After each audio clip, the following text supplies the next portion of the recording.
SSC ভবনে রাত ভোর অবস্থান বিক্ষোভ। সরাসরি আমরা কিন্তু গতকাল রাত থেকে সেই ছবি কিন্তু আপনাদেরকে দেখাচ্ছিলাম। হুঁশিয়ারি চাকরিহারা শিক্ষকদের, আধ ঘন্টার মধ্যে বায়ো টয়লেট ও পানীয় জল চাই। হুঁশিয়ারি চাকরিহারাদের, হুঁশিয়ারি চাকরি প্রার্থীদের। শীর্ষ আদালতের যে রায় আচমকা, চাকরি হারিয়েছেন রাজ্যের প্রায় 26,000 শিক্ষক অশিক্ষক কর্মী। যোগ্য অযোগ্য বাছাইয়ের যে অনিশ্চয়তা থাকার কথা ছিল, 2016 সালের গোটা প্যানেল বাতিল হয়েছে। এখন সরাসরি দেখাচ্ছি সেই ছবি, গতকাল রাতের সেই ছবি নিউজ বাংলা কলকাতার পর্দায় আপনারা দেখছেন।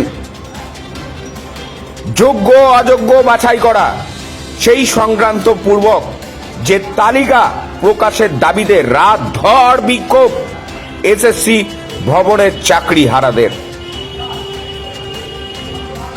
কি বলছেন তারা অবশ্যই শোনাবো নিউজ বাংলা কলকাতার পর্দায়। আপনারা দেখছেন কিন্তু সেই ছবি। অবস্থান বিক্ষোভ করছি আমরা, এসএসসি অফিস ঘেরাও করে রেখেছি। আমরা যতক্ষণ না আমাদের জীবন জীবিকা ফিরে পাচ্ছি বা আমরা যে দাবিগুলো রেখেছিলাম যে যোগ্য অযোগ্য লিস্ট, সেটা সার্টিফাই করে পাবলিশ করতে হবে এবং লিখে দিতে হবে যে সেই যোগ্য লিস্টের মধ্যে আর কোনো অযোগ্য বা টেন্টেড নেই, সেটা আজকে এসএসসি করতে পারলো না। এখানে এসে আমরা দেখলাম যে একটা ছেলে খেলা চলছে। যোগ্যদের মধ্যে থেকেও একটা অংশকে কাউন্সিলিংয়ের দোহাই দিয়ে বাদ দিতে চাইছেন।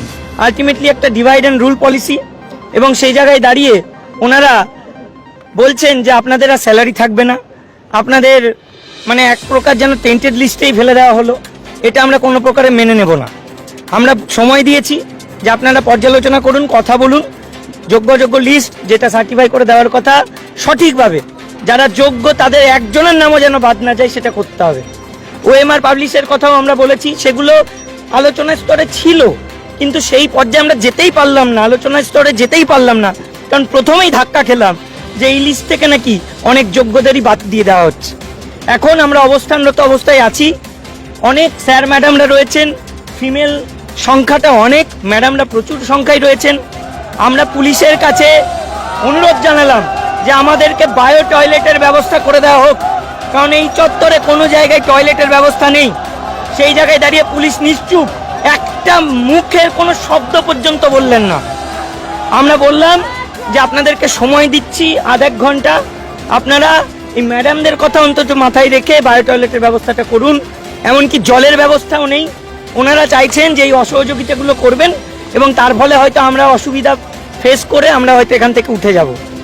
আমরা বলে দিচ্ছি, যদি এই ব্যবস্থা না করা হয়, এই অসহযোগিতা যদি করা হয়, তাহলে কিন্তু আমরা এসএসসি অফিসের ভেতরে ঢুকে তার টয়লেট এবং তার জল ইউজ করার চেষ্টা করব।